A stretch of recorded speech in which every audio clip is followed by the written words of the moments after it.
All right, welcome everyone to the SOC Summit. If you're watching this in the future, hello from the past. My name is Ched Wiggins. We are going to be talking about static email analysis today. So let's dive in. All right, quick disclaimer. Nothing in this talk is going to represent my employer, nor Antisyphon Training, nor any third party. Any technical mistakes I make in this talk are attributed just to me. And we're going to go on an email adventure. So here, take your uncommon bread knife of critical thought, put it in your back pocket. We'll pull that out later to analyze some things. Also, pay attention to the pickaxe on the side. Throughout the slides, you may see that little pickaxe. That's a place I've highlighted for you where you can make a note, dig in, be proactive, be curious, and do your own learning. Who am I? Why am I not scared to talk to thousands of people? Why am I not scared of pressure? I'm a classically trained computer scientist, thanks to Louisiana Tech University. I didn't want to work in a confined office cubicle designing programs, so I decided to work in a confined steel tube as a submariner. So I was nuclear Navy for 5 years, surface ships for 4 years. They wouldn't let me fly, so I got out. I flew helicopters on my own dime. And as one does, you quickly run out of money. So I came back to IT, trained up cybersecurity outfit called CyberNow Labs, cohort 12. My day job is incredible. I work with some very brilliant people. And if you want a quick management trick, hire people that are smarter than yourself, and then life will be very easy. So here at a medium-sized state teaching university, we have a student-powered security operations center that I manage and work with some brilliant people. Here's some things I do for fun. Here's my two cats, Ender and Valentine. There's some fun stuff at the bottom. As Jason mentioned, I'm a habitual conference goer and love to do CTFs, and I love this community. One of those at the bottom needs to be crossed off, but we're not going to talk about that here today. Moving along, we're going to talk about expectation management because this is a very quick talk. I'll move along at quite a clip. You can watch the replay later and slow it down. So I recommend the typical watch it live, go back and review it, and take notes later. We're going to ask why. We're going to pull out that uncommon bread knife of critical thinking. We're going to ask, why do we still use email in 2026? We're going to discuss how email is an impact to business risk. We're going to analyze some actual samples that I've collected from the wild. We're going to talk about the future of email attack and defense. Then we'll wrap it up. We may have time for questions. I've practiced this twice. Each time it's come in at exactly 25 minutes. So maybe we get to some questions, maybe we don't.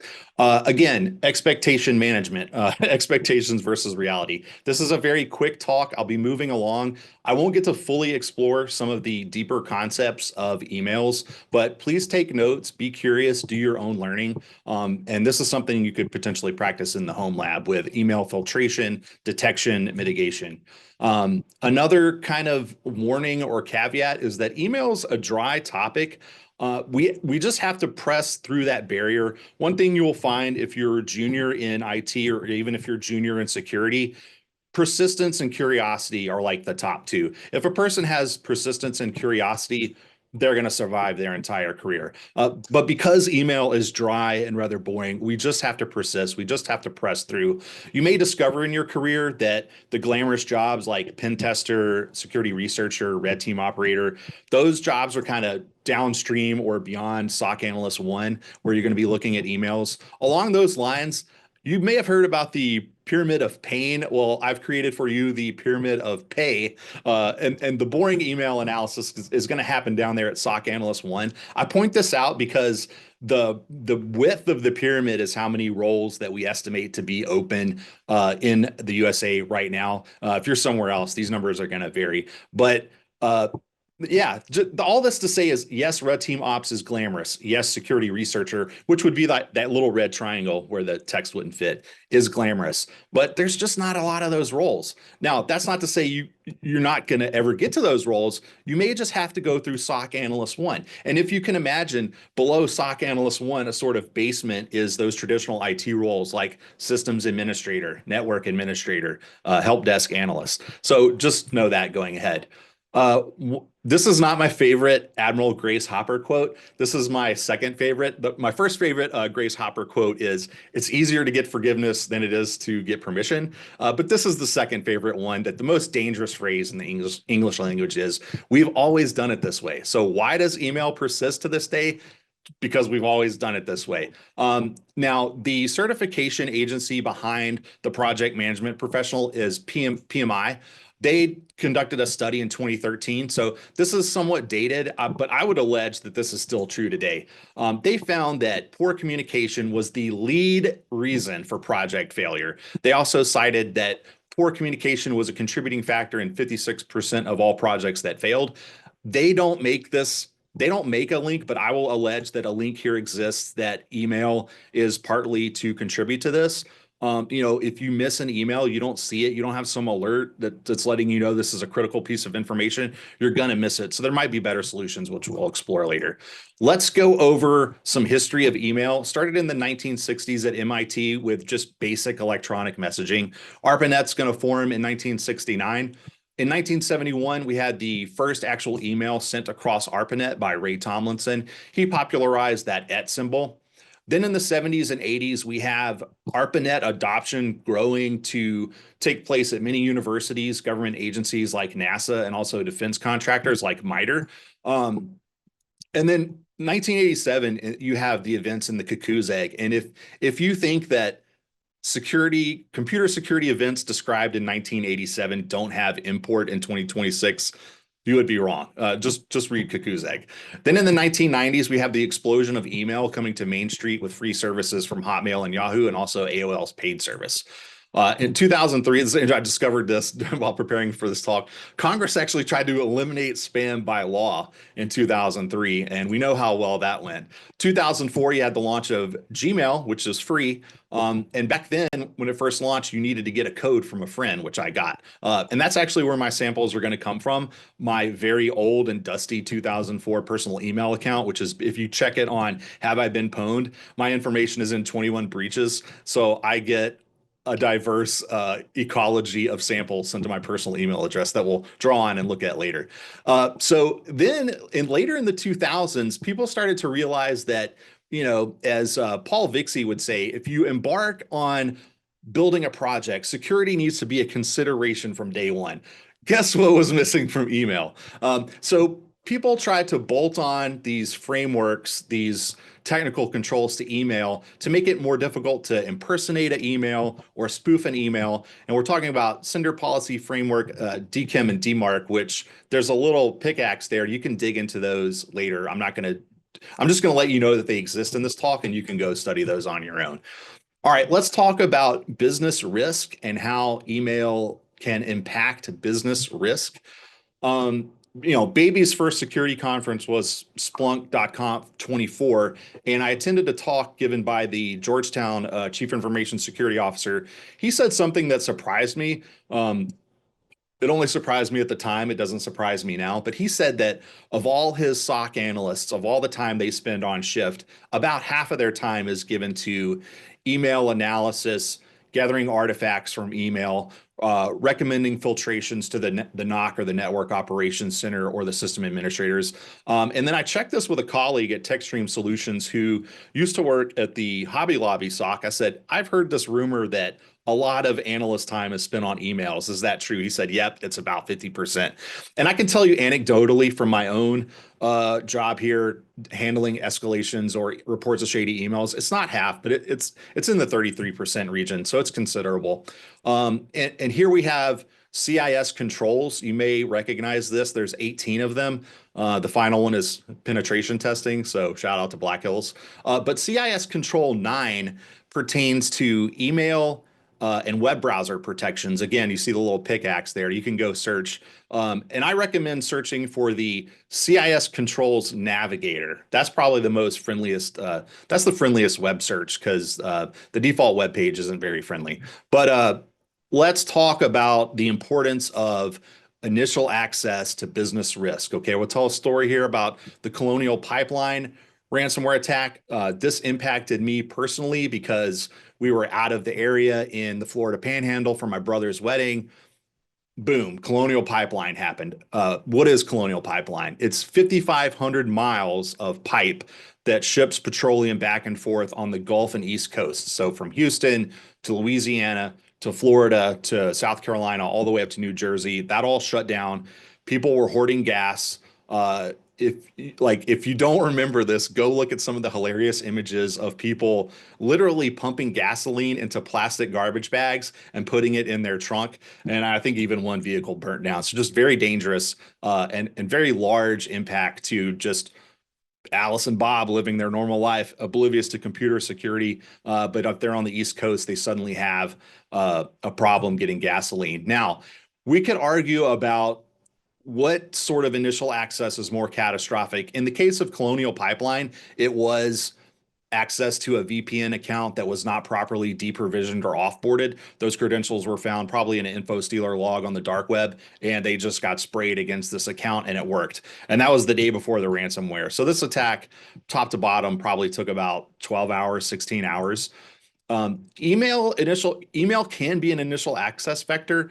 And we're primarily talking to the junior security professional who wants to practice their skills by helping the local business. Okay. So you're going to particularly be concerned about what kind of impact a compromised email account, or if credentials get phished out of someone, what that can do to a small local business. And email is important because it could be on that attack chain, which we have MITRE's version at the bottom there. If you don't know, the MITRE adversarial tactics and techniques and common knowledge framework is simply the expanded attack chain from recon to exfil and impact. All right, now we're going to get to the sort of the meat and potatoes of the talk. We're going to analyze some real world samples that have been sent to my personal email address. We're going to pretend like a local business called us in to look at some emails.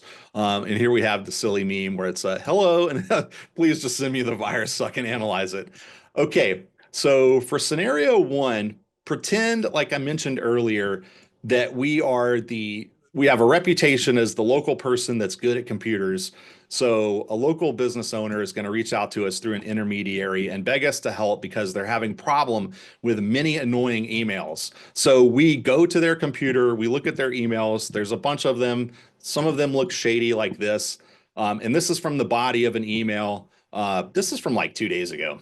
But here we have the body of the email and it just says cloud. What cloud?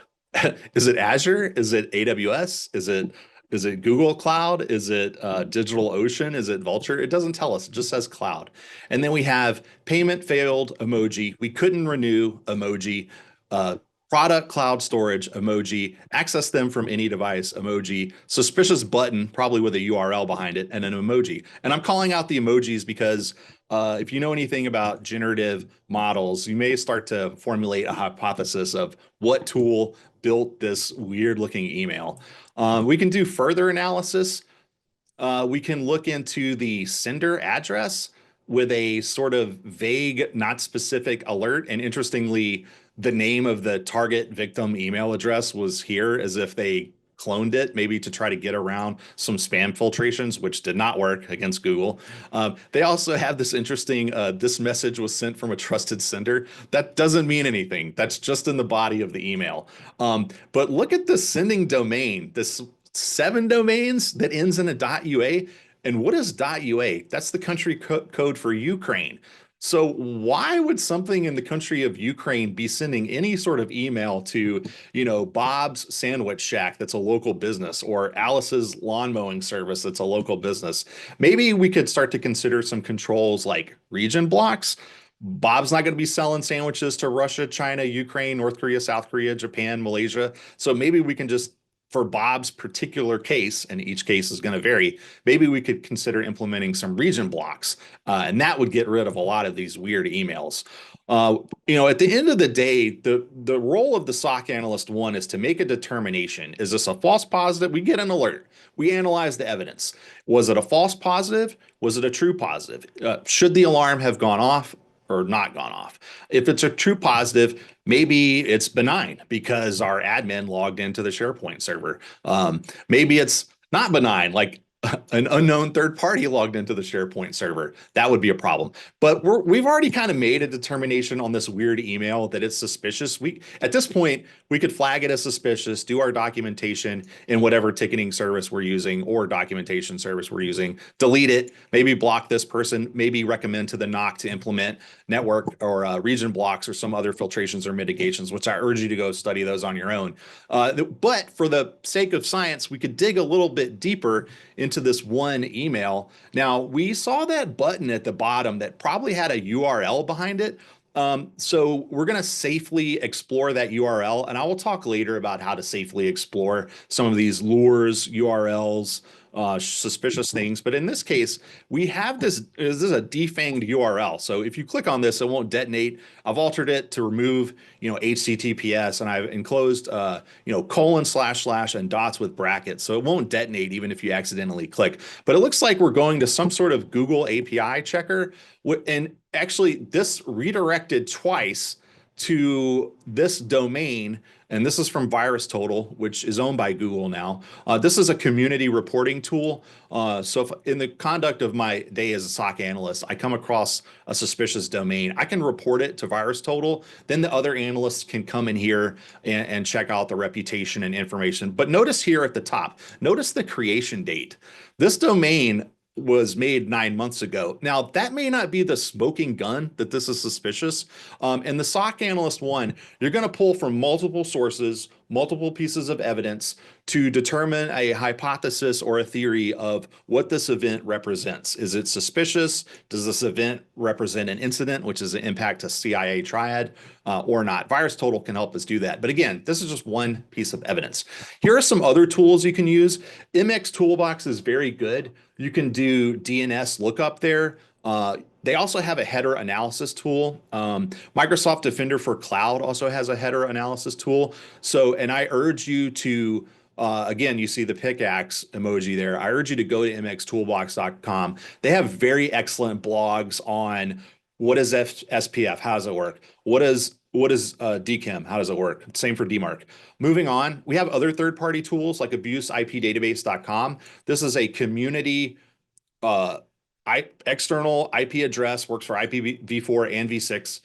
Like, what is their reputation? Because you could the emails are going to come with a sending IP address. You could check that IP address reputation as part of your investigation. Also, urlscan.io is excellent. That's going to be more of a browser sandbox. So one of their, I think, Recorded Future is behind that service. So there's one of their servers in the cloud. Their server is going to go check on a suspicious website, so your workstation doesn't have to touch that suspicious website, because some web pages could be weaponized. Also, hybridanalysis.com from, I believe that's operated by CrowdStrike. You can put samples in there and it will run. You can even select what operating system you want that sample to run. Again, that's going to be in a virtual environment on their server, not your machine, not your infrastructure. So that's a safe way to investigate those artifacts. At the end of the day, we mentioned earlier, in the email that has that button that goes to a shady website with a very poor reputation on VirusTotal, we don't want our enterprise workstation to touch that website. So how do we dig safely? We want to gather evidence, but we don't want to contaminate or infect or get any sort of malware or any sort of credential leak on our own enterprise computer. We can use a different web browser. Now, the running guidance is never store passwords, never store tokens in your web browser. But if we're defending a client that maybe has a low level of knowledge on information security, there may be all sorts of things on their workstation computer, their daily driver web browser. So what we can do is just simply use a different web browser. You've got all kinds of Chrome forks. You've got Microsoft Edge as a Chrome fork. I prefer Brave. That's a Chromium fork. You could use Firefox, Opera, whatever. Basically, just use a web browser. If you're going to explore something, don't use a web browser that has a bunch of, I'm going to go to war with my automatic light, and it's back. Also, consider using a virtual machine. We talked about those third-party tools that are going to give you VMs for free, but you could use a sandbox or a VM that you own, or a third-party one. Any run is also excellent. Here's the pickaxe. So I want you to kind of make a note and go dig into this on your own, because we're not going to go very deep into the headers, which look They look like spaghetti code, the headers do. But inside of there, you could manually analyze SPF, DKIM, DMARC, and I just learned about ARC yesterday. It was like address resolution chain, I think. So it's going to check like the history of SPF and DKIM and DMARC. I urge you to dig into those. I also urge you to do these sort of manual hands-on analysis before you start using tools. That way you will cultivate skill, you will cultivate hands-on experience before you just start using the tools. The tools could break, those third-party sites could go down and never come back. So make sure you know how to do it manually, and you'll just be set up for success. Let's consider the second scenario. The business owner comes to us. At this point, something's already detonated, or something's already been phished, or something's already been provided to the threat actor, and they're going to beg us to come in and see what happened. It looks like they gave a payment to a convincing email, and they've engaged with legal, but they don't have evidence. They don't know how to gather evidence. So as the SOC analyst one, now kind of participating a bit as an incident responder, we're going to try to go get them some evidence to help. And here's the body of the email that they engaged with. Again, for most of us, we're going to immediately have questions. But again, we're helping clients that have low to no level of information security. So they may actually engage with something like this. And this is a classic invoice scam, payment scam, refund scam. I urge you to dig into this and go watch some excellent Scam Hunter videos on how this works.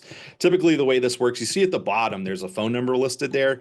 And this is from a live sample about 3 weeks ago. So there's those phone numbers, and that's all I'll say on that matter. Typically what happens, the victim calls the phone number. They convince the victim to do some things at the terminal and pretend like they sent too much money. So the scammer gets them to send a literal shoebox of cash.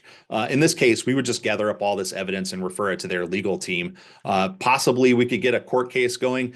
I mentioned Colonial Pipeline. The ransom was paid, but using blockchain forensics, they were able to claw back about 80% of those Bitcoins that got sent to the dark trace threat actor. There's a good book on that called Tracers in the Dark. Google does a good job about actually warning the user. You see this giant red warning like, hey, this might be malicious. Not all email clients are going to warn our users like this. Also, notice that this email was sent from a Gmail address, and this is going to highlight the weakness of those frameworks that were kind of glommed onto email, because if we look here, we see that SPF, DKIM, DMARC all passed. Why? Because this was sent from a Gmail account. So sometimes SPF, DKIM, DMARC are not going to work to block a suspicious lure from getting in front of our client. We may come on the scene and find that it's actually already detonated. Then we have to roll into mitigation and gathering evidence for them. Let's talk for a minute. I see we're down to about 2 minutes. Let's talk about the future of email attack and defense. We already mentioned in that first sample that it looks like generative AI was used to create that email lure. Now, that lure may not look very convincing to us, but because AI can pump out email bodies very quickly, perhaps very convincingly for that low or no level of computer security knowledge client, the emails are only going to go up. So what are some possible mitigations? Well, maybe we could just get rid of email, and if only there was a PhD computer scientist who had written a book on deep work, and who had written a book about become so good they can't ignore you, and had spent some time contemplating why we still use email. Again, we have our uncommon bread knife of critical thinking, and we have an allergic reaction when someone says, well, we've always used email. That's why we use email. Maybe we should challenge that assertion. And, if you come away with nothing out of this talk other than this, maybe just challenge some of those long-standing assertions. And we'll start wrapping it up here. I know my talk was scheduled to take place right before lunch, or maybe an hour before lunch. So I've deliberately placed these delicious looking, crunchy chicken tender wraps in front of your eyes. And finally, what I'll leave you with is this point. I assess that in the near term, email is not going away. It will still take up some time for the SOC analyst one responding to email. It will still take up some time of the NOC and the sysadmins building those filtrations, getting rid of those suspicious emails, because we may not be able to get the number of weird emails that go to our client down to zero, but at least we can make efforts to lower those, in addition to like trying to raise their level of knowledge. It's going to remain a favored initial access vector by threat actors of various skills, from script kiddie to activists to criminal gangs to organized crime to state-backed threat actors. They variously, depending on their motive, they want to surveil your business or steal something from you, whether it's information. They may want to degrade your business operations like Colonial Pipeline to extort some money, or they may even want to destroy your small business, because we know from various sources that if a small, medium business gets hit with ransomware, there's a 40 to 60% chance that they're just never coming back. It's that catastrophic. So my recommendation to you as the SOC Analyst 1 is to implement email controls now. And I see we're coming in at 5 seconds to go. So congratulations for making it to the end of this email talk. So Chad, you were part of the SOC Infosec Survival Guide, sharing your knowledge. Why, Chad, do you like to share your knowledge with others? This is just something I picked up from my time in the Navy. You enter the Navy as a junior person, you know nothing about nuclear physics or power plant operations. There's textbook knowledge, but there's also like cultural and organizational knowledge that is passed down from people that have walked the path that you're on. They've walked that path before. They know where some of the pitfalls are. They know how to overcome some of the obstacles. And it's interesting because when you're young, you tend to not want to listen to advice because you think you know everything. And then you get a little bit older and you're listening to all of the advice, some of it which may be horrible. And then when you get to my age, you're like, you can finally discern which advice is good and which advice is maybe not so good. So yeah, it's important to share. And there's like, so I'm going to retire sometime. Somebody's going to have to take my place. I want it to be someone has a high level of knowledge and experience. And I think we just have to help the up and comers, to answer your question.